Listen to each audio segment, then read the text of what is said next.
ആ BJP എന്ന് പറയുന്ന പാർട്ടിയുടെ 100% സംരക്ഷണയിലാണ് കേരള മുഖ്യമന്ത്രി പിണറായി വിജയൻ എന്നുള്ളതിൻ്റെ ഏറ്റവും അവസാന തെളിവല്ല, ഏറ്റവും പുതിയ തെളിവാണിത്. മറുവശത്ത് BJPയുടെ കാര്യം നമ്മൾ നോക്ക്. BJP എന്ന് പറയുന്ന പാർട്ടി സത്യത്തിൽ അടിപണിയുകയല്ലേ പിണറായി വിജയന്. BJP എന്ന് പറഞ്ഞ പാർട്ടി പിണറായി വിജയൻ നിൽക്കാൻ പറഞ്ഞാൽ ഇരിക്കും, ഇരിക്കാൻ പറഞ്ഞാൽ കിടക്കും, കിടക്കാൻ പറഞ്ഞാൽ ഉരുളും. അതല്ലേ BJP ഇവിടെ ചെയ്യുന്നത്. പ്രതിപക്ഷ പാർട്ടികളുടെ നേതാക്കന്മാരെ തകർക്കാൻ വേണ്ടി ഉപയോഗിക്കുന്ന ED എന്ന് പറഞ്ഞ ആയുധം പിണറായി വിജയൻ്റെ മകൻ്റെ മുമ്പിൽ വന്നപ്പോഴത്തേക്കും അത് ഈ പറഞ്ഞ പോലെ അതിൻ്റെ മൂർച്ച മുഴുവൻ പോയി എന്നാണ് ഇത് കാണിക്കുന്നത്. നിർമ്മല സീതാരാമൻ സംരക്ഷിക്കുന്നു എന്ന് വേണം പറയാൻ. സ്വന്തം മകനെ സംരക്ഷിക്കുന്നത് പോലെയാണ് പിണറായി വിജയൻ്റെ മകനെ BJPയുടെ ധനകാര്യമന്ത്രിയായിട്ടുള്ള നിർമ്മല സീതാരാമൻ്റെ കീഴിലുള്ള ഈ സ്ഥാപനം. അതെ അതെ. നമസ്കാരം. ഇന്ന് മലയാള മനോരമ പത്രം എടുത്ത് നിവർത്തിയപ്പോൾ തന്നെ വളരെ ഞെട്ടിപ്പിക്കുന്ന ഒരു വാർത്തയാണ് കണ്ണിൽപ്പെട്ടത്. കാരണം 2023 ED പിണറായി വിജയൻ്റെ മകൻ വിവേക് കിരണിനെ ചോദ്യം ചെയ്യാനായി ഹാജരാകാനുള്ള നോട്ടീസ് നൽകി. അതിനുശേഷം പിന്നീട് തുടർ നടപടികളൊന്നും ഉണ്ടായിട്ടില്ല. ഒരു മാധ്യമങ്ങളും ഇത് റിപ്പോർട്ട് ചെയ്തിട്ടില്ല. ഈ വിവേക് കിരൺ ചോദ്യം ചെയ്യലിന് ഹാജരായിട്ടില്ല, പക്ഷേ ED നടപടി എടുത്തിട്ടില്ല. അല്ല, ഇതെന്താ? ഈ പിണറായി വിജയന് വേണ്ടി മാത്രമാണോ ഇവിടുത്തെ പരമോന്നത കോടതിയും അന്വേഷണ സംഘങ്ങളും എല്ലാം? സുമേഷ്, ഇതിൽ നമ്മൾ കാണേണ്ട ഒരു അടിസ്ഥാനപരമായ കാര്യം എന്ന് പറയുന്നത് ഈ CPMൻ്റെ ഏറ്റവും വലിയ ശത്രുതയുള്ളൊരു പാർട്ടിയാണ് BJP. കാരണം CPMൻ്റെ പ്രത്യയശാസ്ത്രത്തിന് ഘടകവിരുദ്ധമായിട്ടുള്ള പ്രത്യയശാസ്ത്രം നിലനിർത്തുന്ന CPMൻ്റെ ഭാഷയിൽ ഏറ്റവും കടുത്ത വർഗീയ ഫാസിസ്റ്റ് പാർട്ടിയാണ് BJP. കോൺഗ്രസിനേക്കാൾ പോലും കോൺഗ്രസ്സായിട്ട് പലയിടത്തും അവർക്ക് സഖ്യമുണ്ട്. ഇപ്പം പ്രതിപക്ഷം ഇന്ത്യ മുന്നണിയിലൊക്കെ കോൺഗ്രസ് ഉണ്ട്. ഇവിടെ പ്രധാന പ്രതിപക്ഷ പാർട്ടിയാണെങ്കിൽ കോൺഗ്രസ്സായിട്ട് ദേശീയ തലത്തിൽ സഖ്യം. പക്ഷേ BJP എന്ന് പറഞ്ഞ പാർട്ടിയെ കോലി കൊണ്ട് പോലും തങ്ങൾ തൊടില്ല എന്ന് നാഴികയ്ക്ക് 40 വട്ടം പറഞ്ഞുകൊണ്ടിരിക്കുന്ന ആ BJP എന്ന് പറയുന്ന പാർട്ടിയുടെ 100% സംരക്ഷണയിലാണ് കേരള മുഖ്യമന്ത്രി പിണറായി വിജയൻ എന്നുള്ളതിൻ്റെ ഏറ്റവും അവസാന തെളിവല്ല, ഏറ്റവും പുതിയ തെളിവാണിത്. ഇപ്പോൾ സുമേഷ് പറഞ്ഞല്ലോ 2023 സമൻസ് കൊടുത്തു. 2023 സമൻസ് കൊടുത്തിട്ട് ആ സമൻസ് കൊടുത്തതിന് ശേഷം കേരളത്തിൽ 2-3 ഉപതെരഞ്ഞെടുപ്പുകൾ നടന്നു. കേരളത്തിൽ 2024 ഒരു സുപ്രധാനമായിട്ടുള്ള ലോക്സഭാ തെരഞ്ഞെടുപ്പ് നടന്നു. ആ ലോക്സഭാ തെരഞ്ഞെടുപ്പിലും CPMൻ്റെ ഏറ്റവും വലിയ ശത്രുവായിരുന്നു BJP. അതെ. ആ ഉപതെരഞ്ഞെടുപ്പുകളിലും ആ ലോക്സഭാ തെരഞ്ഞെടുപ്പുകളിലൊന്നും ഈ വിഷയം ഉയർത്തിയതേയില്ല. ഒന്നാമത്തെ കാര്യം. രണ്ടാമത്തെ കാര്യം, ED എന്ന് പറഞ്ഞിട്ടുള്ള ഈ ഏജൻസിയെ പ്രതിപക്ഷ രാഷ്ട്രീയ പാർട്ടികളെ ഇല്ലായ്മ ചെയ്യാൻ വേണ്ടി ഉപയോഗിക്കുന്നു എന്ന ആരോപണം ഏറ്റവും ശക്തമായി ഉയർത്തുന്ന പാർട്ടികളിലൊന്ന് CPM ആണ്. അവർ നിരന്തരം ഉയർത്തിക്കൊണ്ടിരിക്കുക. അതായത് കൺവിക്ഷൻ റേറ്റ് എന്ന് പറഞ്ഞാൽ 0.5% ഉള്ളൂന്നാണ് പറഞ്ഞത് EDയുടെ കാര്യം ശിക്ഷ കിട്ടുന്നത്. അപ്പം അങ്ങനെയുള്ള ഒരു പാർട്ടിയുടെ ഇന്ത്യയിലെ ശേഷിക്കുന്ന ഏക മുഖ്യമന്ത്രിയുടെ മകനെ കള്ളപ്പണം വെളുപ്പിക്കൽ കേസിൽ രേഖകൾ ഹാജരാക്കണം എന്ന് 2023 ED വിളിക്കുന്നു. ഇപ്പം ഇന്ന് വന്നിരിക്കുന്ന പത്രവാർത്ത അനുസരിച്ച് വിളിക്കുന്ന ദിവസമാണ് ശിവശങ്കരനെ അറസ്റ്റ് ചെയ്യുന്നത്. അതായത് 3 ദിവസത്തെ ചോദ്യം ചെയ്യലിന് ശേഷം ശിവശങ്കരനെ അറസ്റ്റ് ചെയ്തു. അല്ല, അപ്പോൾ അവിടെ ഒരു വിഷയം എന്ന് പറഞ്ഞാൽ ഈ 3 ദിവസം ചോദ്യം ചെയ്ത് എന്തൊക്കെയോ കാര്യങ്ങളുണ്ട് എന്ന് മനസ്സിലാക്കിയിട്ടാണല്ലോ വിവേകിന് നോട്ടീസ് അയച്ചിട്ടുള്ളത്. അല്ല, അതിനെക്കുറിച്ച് എനിക്കറിയില്ല. എന്തായാലും വിവേകിന് നോട്ടീസ് അയച്ച ദിവസം തന്നെയാണ് ഇയാളെ അറസ്റ്റ് ചെയ്യുന്നത്. ഒരുപക്ഷെ ഇയാൾ അറസ്റ്റ് ചെയ്തത് വിവേകിനെ വിളിക്കുന്നതുമായി ബന്ധപ്പെട്ട് സഹകരിക്കാനാണെന്ന് പോലും നമുക്കറിയില്ല. അപ്പോൾ ഇതിനകത്ത് പ്രധാനപ്പെട്ട പോയിന്റ് എന്താ? ED എന്ന് പറഞ്ഞിട്ടുള്ള അന്വേഷണ ഏജൻസിയാണ് പ്രതിപക്ഷ രാഷ്ട്രീയ നേതാക്കന്മാരെ തകർക്കാൻ വേണ്ടി കഴിഞ്ഞ എത്രയോ വർഷങ്ങളായി ഇവർ ഉപയോഗിച്ചുകൊണ്ടിരിക്കുന്നത്. അവരെ പ്രതിപക്ഷ രാഷ്ട്രീയ നേതാക്കന്മാർക്ക് ചെയ്ത് നമ്മൾ ആലോചിക്കും. എൻ്റെ ഓർമ്മ ശരിയാണെങ്കിൽ P. ചിദംബരത്തിൻ്റെ വീട്ടിലേക്ക് മതിൽ ചാടിയാണ് കടന്നു നിന്നിട്ടാണ് അയാൾ അറസ്റ്റ് കൊണ്ട് 100 ദിവസം ജയിലിലിട്ടു. അരവിന്ദ് കെജ്രിവാളിനെ എത്ര നാൾ ജയിലിലിട്ടു? അരവിന്ദ് കെജ്രിവാൾ മുഖ്യമന്ത്രിയായിരുന്നു, ഇപ്പോൾ ജാമ്യത്തിലാണ്. അയാളുമായി ബന്ധപ്പെട്ട് ഇപ്പോൾ ഒരു തെളിവുകളൊന്നും കാണുന്നില്ല, അതിനെക്കുറിച്ച് ചർച്ചയില്ല.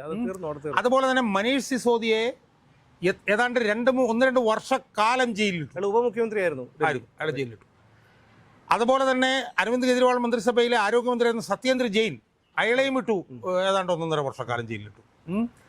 ജാർഖണ്ഡിലെ ഹേമന്ത് സോറൻ മുഖ്യമന്ത്രിയായിരുന്നു, അയാളെ ജയിലിലിട്ടു.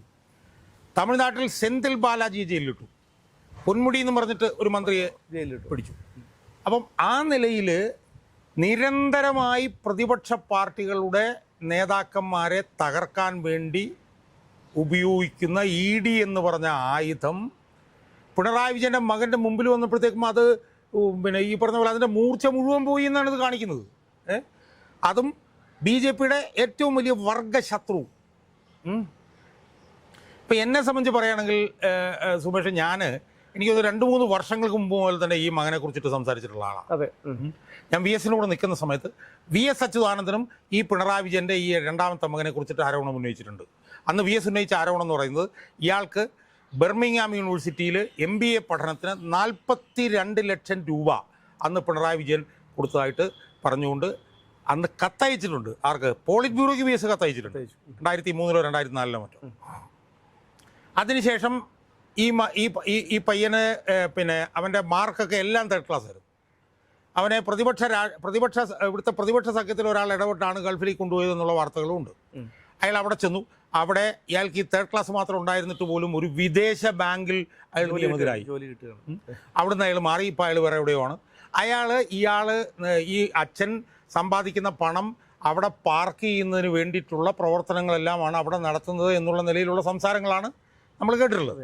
നമ്മൾ ശ്രദ്ധിച്ചറിയാം, പിണറായി വിജയൻ എപ്പോൾ വിദേശത്ത് പോയാലും മകനെ കണ്ടിട്ടേ പോകുള്ളൂ, അല്ലെങ്കിൽ തിരിച്ചു വരുന്ന വഴി പോകുന്ന വഴി, അല്ലെങ്കിൽ തിരിച്ചു വരുന്ന വഴി അവിടെ ഇറങ്ങിയിട്ട് പോകും. അപ്പോൾ അത് അവിടുത്തെ ഈ സമ്പത്തിൻ്റെ കാര്യങ്ങളെല്ലാം ഏർപ്പാടാക്കി മകനിൽ അത് അവിടെ ഏർപ്പാടാക്കിയിട്ട് വരാനാണ് എന്നുള്ളതാണ് ആരോപണം. ആ മകനെ പിണറായി വിജയൻ അച്ഛനെന്നുള്ള നിലയിൽ സംരക്ഷിക്കുന്നതിനേക്കാൾ സുരക്ഷയോടുകൂടി നിർമ്മല സീതാരാമൻ പിന്നെ സംരക്ഷിക്കുന്നു എന്ന് വേണം പറയാൻ. സ്വന്തം മകനെ സംരക്ഷിക്കുന്നത് പോലെയാണ് പിണറായി വിജയൻ്റെ മകനെ BJPയുടെ ധനകാര്യമന്ത്രിയായിട്ടുള്ള നിർമ്മല സീതാരാമൻ്റെ കീഴിലുള്ള ഈ സ്ഥാപനം. അപ്പോൾ ഇതിൽ നിന്നൊക്കെ ഉയർന്നു വരുന്ന ചോദ്യം, BJP CPM-ആയിട്ടുള്ള ബന്ധം എന്താണെന്നുള്ളതാണ്. ഇത് വളരെ ക്ലിയറായി. ഇനി ഇതിനപ്പുറത്തേക്ക് ഒന്നും സംഭവിക്കാനില്ല. അത് മാത്രമല്ല, അവിടെ വേറെ വിഷയമുണ്ട്. അതായത് 2022 ജസ്റ്റിസ് UU ലളിത് പറഞ്ഞതാണ്. 2022 ഓഗസ്റ്റിലാണ് ഇത് പറയുന്നത്. സെപ്റ്റംബർ 13-ാം തീയതി ലാവ്ലിൻ കേസ് പരിഗണിക്കണമെന്ന്. 4 കൊല്ലങ്ങൾ കഴിഞ്ഞു, വീണ്ടും 3 കൊല്ലങ്ങൾ കഴിഞ്ഞു, ഇതുവരെ ലാവ്ലിൻ കേസ് പരിഗണിച്ചിട്ടില്ല. അത് മാത്രമല്ല, പിണറായി വിജയനുമായി ബന്ധപ്പെട്ടുള്ള ഡൽഹി ഹൈക്കോടതി വിധി അതും പിണറായി വിജയന് അനുകൂലമായിരുന്നു. അപ്പോൾ ഇതെല്ലാം കണക്കൂട്ടി നോക്കുമ്പോൾ അവിടെ ഒരു ഇടപെടൽ, കാരണം ഈ രാജ്യത്തിൻ്റെ ഇങ്ങേ അറ്റത്ത് കിടക്കുന്ന ഈ CPM-ന് ഇവിടെ മാത്രമാണ് ഒരു പിടിപാടുള്ളത്. അതിന് മറ്റ് സംസ്ഥാനങ്ങളിലും ഇതുപോലെയുള്ള നീതിന്യായ കോടതികളിലും പോലും അനുകൂലമായിട്ടുള്ള വിധി, സാധാരണക്കാരൻ്റെ യുക്തിക്ക് പോലും നിരക്കാത്ത രീതിയിലുള്ള വിധി വരുമ്പോൾ എന്താണ് സംശയിക്കേണ്ടത്? അല്ല സുമേഷ് പറഞ്ഞത് കുറച്ചുകൂടെ ഡെവലപ്പ് ചെയ്ത് കഴിഞ്ഞാൽ, പിണറായി വിജയനെതിരെ പിണറായി വിജയൻ്റെ മക്കളോ കുടുംബമോ ഇടപെട്ടിട്ടുള്ള കേസുകളാണെങ്കിൽ നിർഭാഗ്യവശാൽ ഇന്ത്യയിലെ ഒരു നീതിപീഠത്തിൽ നിന്നും അവർക്കെതിരായിട്ട് വിധി വരില്ല എന്നുള്ളതാണ് നമുക്ക് കാണാൻ കഴിയും. ഇപ്പോൾ നമ്മൾ പിന്നെ ലാവ്ലിൻ കേസിൻ്റെ കാര്യം തന്നെ എടുത്തു നോക്കൂ. 2017 ഒക്ടോബർ 10-നോ മറ്റോ ആണ് പിണറായി വിജയനെ കുറ്റമുക്തനാക്കിയ വിധിക്കെതിരെ CBI ഇന്ത്യയിലെ പരമോന്നത നീതിപീഠമായിട്ടുള്ള സുപ്രീം കോടതിയിൽ അപ്പീൽ സമർപ്പിച്ചു. 2017 ഒക്ടോബർ 10, 18, 19, 20, 21, 22, 23, 24, 25 അതായത് 7 വർഷവും കുറേ മാസങ്ങളും കഴിഞ്ഞിട്ടും ഈ അപ്പീല് ഇന്ത്യയുടെ പരമോന്നത നീതിപീഠമായിട്ടുള്ള സുപ്രീം കോടതിയിൽ ഒരു തവണ പോലും വാദത്തിനെടുത്തിട്ടില്ല എന്ന് നമ്മൾ പറയുമ്പോൾ ഇയാൾക്ക് അവിടെയുള്ള സ്വാധീനം എന്താണ് നമ്മൾ നോക്കൂ. അതൊന്ന്. ഇനി കേരള ഹൈക്കോടതിയിലേക്ക് വന്ന് നോക്കൂ. കേരള ഹൈക്കോടതിയിലെ തെറ്റുകളെയും ശരികളെയും ഉയർത്തി കാണിക്കുന്ന ഒരാളാണ് ഞാൻ. തെറ്റുകൾ ഉയർത്തി കാണിക്കുന്ന പോലെ ശരികൾ ഉയർത്തി കാണിക്കുന്നുണ്ട്. ഇപ്പോൾ ഈ ശബരിമലയുടെ കാര്യത്തിലൊക്കെ ശരികളാണ് ഉയർത്തി കാണിക്കുന്നത്. എന്നിരുന്നാലും പിണറായി വിജയനെതിരായിട്ട് കേരള ഹൈക്കോടതിയിൽ ഉത്തരവ് വരില്ല.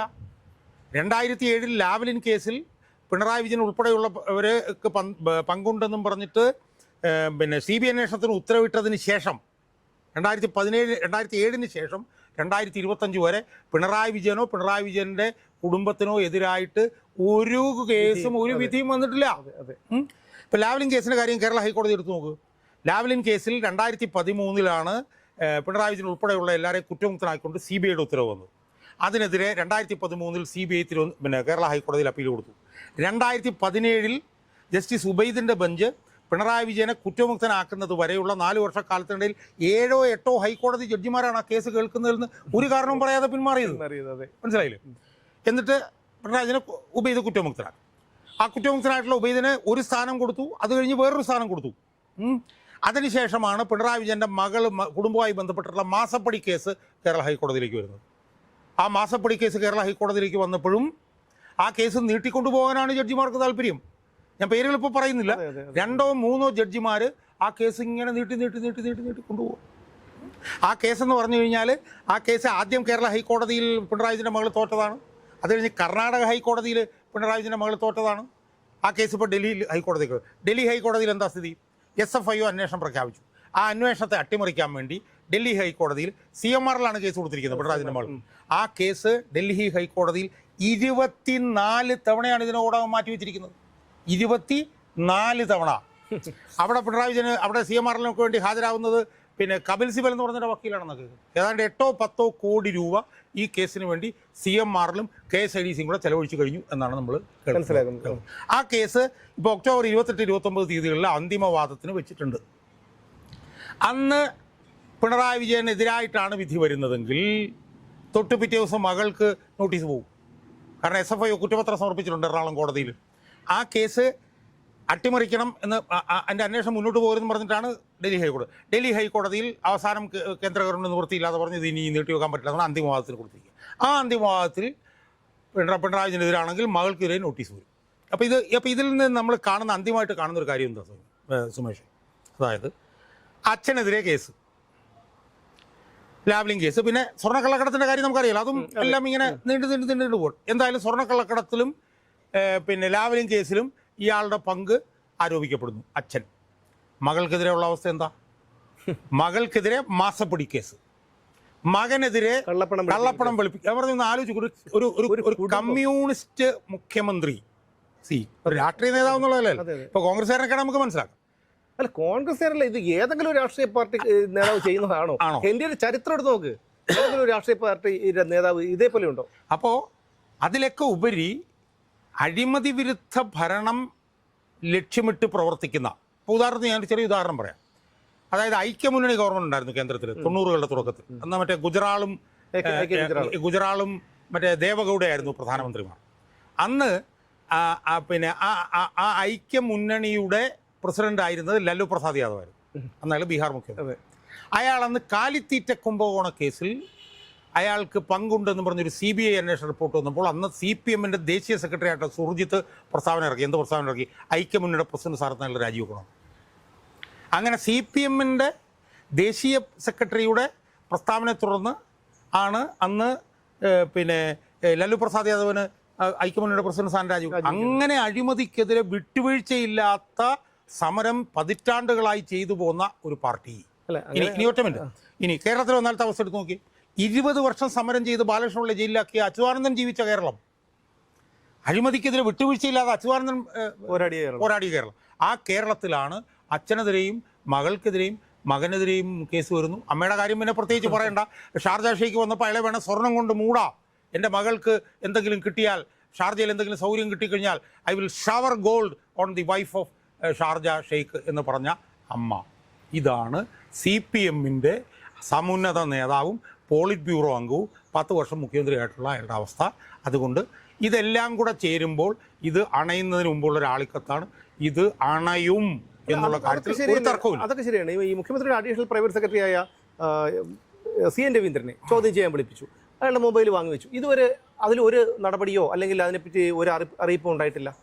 ആകെ ബലിയാടായത്, അത് ഞാൻ മുമ്പും ഇതേ വാക്കാണ് ഉപയോഗിച്ചിട്ടുള്ളത്, ബലിയാടായത് ഈ M ശിവശങ്കർ മാത്രമാണ്. അപ്പോൾ ഇപ്പോൾ വീണ്ടും ഇതുപോലൊരു എന്താണെന്ന് പറയാനറിയില്ല. പക്ഷെ അത് ഇയാളുടെ ഭാഗത്ത് നിന്ന്. മറുവശത്ത് BJPയുടെ കാര്യം നമ്മൾ നോക്ക്. BJP എന്ന് പറയുന്ന പാർട്ടി സത്യത്തിൽ അടിപണിയുകയല്ലേ പിണറായി വിജയന്. BJP എന്ന് പറഞ്ഞ പാർട്ടി പിണറായി വിജയൻ നിൽക്കാൻ പറഞ്ഞാൽ ഇരിക്കും, ഇരിക്കാൻ പറഞ്ഞാൽ കിടക്കും, കിടക്കാൻ പറഞ്ഞാൽ ഉരുളും. അതല്ലേ BJP ഇവിടെ ചെയ്യുന്നത്. BJP ഒരു നിമിഷം വിചാരിച്ചാൽ ഇയാൾ ജയിലിലല്ലേ? അല്ല, അവിടെയാണ് എനിക്ക് ഒരു ചോദ്യം. കാരണം കേരളം ഏറ്റവും വെറുക്കപ്പെടുന്ന ഒരു രാഷ്ട്രീയ നേതാവാണ് പിണറായി വിജയൻ. പിണറായി വിജയൻ്റെ ഒരു ചെയ്തികളും അണികൾക്ക് പോലും, അതായത് അണികളെന്ന് പറയാൻ പറ്റില്ല, ആശ്രിതർക്ക് പോലും അംഗീകരിക്കാൻ പറ്റുന്ന ഒന്നല്ല. പക്ഷേ പിണറായി വിജയനെ ഇതുപോലെയുള്ള നിയമ നടപടികൾ കൃത്യമായി മുന്നോട്ട് പോവുകയാണെങ്കിൽ വലിയൊരു മുന്നേറ്റം BJPക്ക് ഉണ്ടാക്കിയെടുക്കാൻ കേരളത്തിൽ കഴിയുമെന്നാണ് എൻ്റെ പ്രതീക്ഷ. അത് ചെയ്യാതെ എന്തിനാണ് ഇവർ ഇതേ കണക്ക് പിണറായി വിജയനെ പോലെ ഒരു വെറുക്കപ്പെട്ട നേതാവിനെ ഇങ്ങനെ സംരക്ഷിച്ചുകൊണ്ടിരിക്കുന്നത്? അല്ലാതെ അത് അവരുടെ വിവരക്കേടും അവരുടെ പൊട്ടത്തരവാണെന്നുള്ളത് അവരിതുവരെ മനസ്സിലാക്കിയിട്ടില്ല. അവർ വിചാരിക്കുന്നത് എന്താ? അവർ വിചാരിക്കുന്നത് പിണറായി വിജയൻ ഒരു തവണ കൂടെ അധികാരത്തിൽ വന്നു കഴിഞ്ഞാൽ പിന്നെ കോൺഗ്രസ് ഇല്ലാതാവും, കോൺഗ്രസ് ഇല്ലാതായി കഴിഞ്ഞാൽ തങ്ങൾ പ്രതിപക്ഷമാവും എന്നുള്ള ശുദ്ധ ആനം, മണ്ടത്തരം, അസംബന്ധം, അബ്സേർഡിറ്റി, ഫാൾസാണ് എന്നുള്ളത് അവർക്ക് മനസ്സിലാവുന്നില്ല. അത് അതിന് വേണ്ടിയിട്ടാണ് അവർ ഈ പണി ചെയ്തുകൊണ്ടിരിക്കുന്നത്. അതിന്റെ ഏറ്റവും വലിയ ഉദാഹരണമാണ് 2018 യുവതീ പ്രവേശനത്തിന് ശേഷം വന്ന ലോക്സഭാ തെരഞ്ഞെടുപ്പ്. ഒരു സീറ്റ് പോലും BJPക്ക് പിടിക്കാൻ കഴിഞ്ഞിട്ടില്ല എന്നുള്ളത്. ഇവിടെ ഇപ്പോൾ എന്താ സംഭവിക്കുന്നത് പറഞ്ഞു കഴിഞ്ഞാൽ ഇവരുടെ ഈ സമവാക്യം ഫലപ്രദമാവില്ല. കാരണം CPM-ന്റെ വോട്ട് ബാങ്കാണ് ഇവിടെ ഹിന്ദുക്കൾ മുഴുവൻ. ഹിന്ദുക്കളിൽ 40-45% CPM-ന്റെ വോട്ട് ബാങ്കാണ്. BJPക്ക് ഇനി എങ്ങനെയെങ്കിലും കേരളത്തിൽ വളരണമെന്നുണ്ടെങ്കിൽ CPM-ന്റെ വോട്ട് ബാങ്ക് സ്പ്ലിറ്റ് ചെയ്താൽ മാത്രമേ വളരുള്ളൂ. ആ പൊട്ടത്തരം, ആ മിനിമം സെൻസ്, കോമൺ സെൻസ് ഈ അമിത്ഷാ എന്നൊക്കെ പറഞ്ഞ ഈ ചാണക്യൻ എന്ന് പറഞ്ഞാൽ ഇല്ലല്ലോ എന്ന് ഓർക്കുമ്പോൾ നമുക്ക് സങ്കടം വരും. കാരണം എന്താ? കോൺഗ്രസിനെ ഇവിടെ നിലനിർത്തുന്ന മുസ്ലിങ്ങളും ക്രിസ്ത്യാനികളും. അതുകൊണ്ട് കോൺഗ്രസിനെ ഇവിടെ ഇല്ലാതാക്കാൻ പറ്റില്ല. കാരണം 29% മുസ്ലിങ്ങൾ എപ്പോഴും കോൺഗ്രസിനോട് നിൽക്കും. അതെ, ക്രിസ്ത്യാനികൾ 18% ഉണ്ട്, അതിനകത്തൊരു 15% കോൺഗ്രസിനോട് നിൽക്കും. അതുകൊണ്ട് കോൺഗ്രസിനെ ഇല്ലാതാക്കാൻ കഴിയില്ല.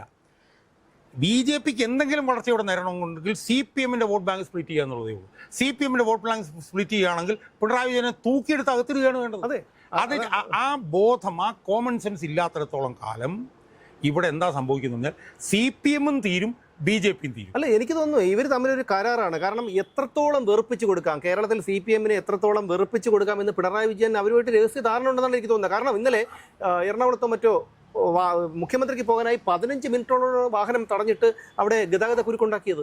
അല്ല, അത് അങ്ങനെ അവർ ചെയ്യുന്നതിൽ കുഴപ്പമില്ല. പക്ഷേ പിണറായി വിജയൻ എന്ന് പറഞ്ഞ ഈ പൊതുമണ്ഡലം 150% വെറുക്കുന്ന ഈ മനുഷ്യനെ നിയമത്തിൻ്റെ മുന്നിൽ നിന്ന് രക്ഷിച്ചു കൊണ്ടുപോകുന്നത് BJP ആണെന്നുള്ള ധാരണ ഏറ്റവും കൂടുതൽ ശക്തമായിട്ടുള്ളത് BJPയുടെ അണികളുടെ ഇടയിലാണെന്ന് നമ്മൾ മനസ്സിലാക്കണം.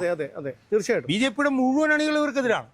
അതുകൊണ്ട് തന്നെ ഇതിലൂടെ തീരാൻ പോകുന്നത് CPM മാത്രമല്ല, CPM-ന്റെ കൂടെ BJP-യും തീരും എന്നുള്ളത് അവർക്ക് ഇനിയും മനസ്സിലായിട്ടില്ല. അത് നടന്നു കഴിഞ്ഞാൽ മാത്രമേ അത് അവർക്ക് മനസ്സിലാവുള്ളൂ.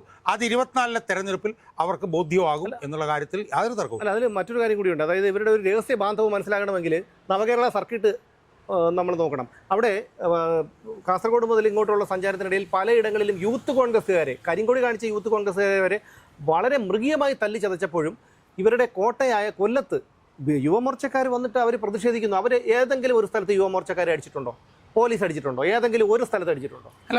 ഇത് ക്ലിയർ ആണ്. ഇനി സെക്രട്ടേറിയറ്റിന് മുന്നിൽ നടക്കുന്ന സമരം എടുത്ത് നോക്കൂ, യുവമോർച്ചക്കാരും യൂത്ത് കോൺഗ്രസ്സുകാരും നടത്തുന്ന സമരം എടുത്ത് നോക്കൂ. അവിടെ പോലീസ് എങ്ങനെയാണ് ഈ രണ്ട് വിഭാഗത്തോടും പെരുമാറുന്നത് നമുക്ക് മനസ്സിലാക്കാൻ കഴിയും. കേസ് എടുക്കുന്നത് എങ്ങനെയാണെന്ന് മനസ്സിലാക്കാൻ കഴിയും. ഇതെല്ലാം ഇവർ മനസ്സിലാക്കേണ്ടത്, ഇത് CPM-ന്റെ അണികളും BJPയുടെ അണികളും 100% ഇത് മനസ്സിലാക്കിയിരിക്കുന്നു.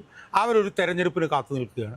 ആ തെരഞ്ഞെടുപ്പ് വരുമ്പോൾ അവർ ഈ പറഞ്ഞ പോലെ മസ്തകത്തിനടി CPM-നും BJPക്കും കൊടുക്കുമെന്നുള്ളത് ഉറപ്പാണ്. CPM-നെ വളർത്താൻ വേണ്ടി BJP കാണിക്കുന്ന ഈ ചെറ്റത്തരം എന്താണെന്നുള്ളത് ഇന്ന് മകൻ്റെ ഈ സമൻസിലൂടെ അത് അർത്ഥശങ്കയ്ക്കിടയില്ലാത്ത വിധം അത് തെളിഞ്ഞിരിക്കുകയാണ്.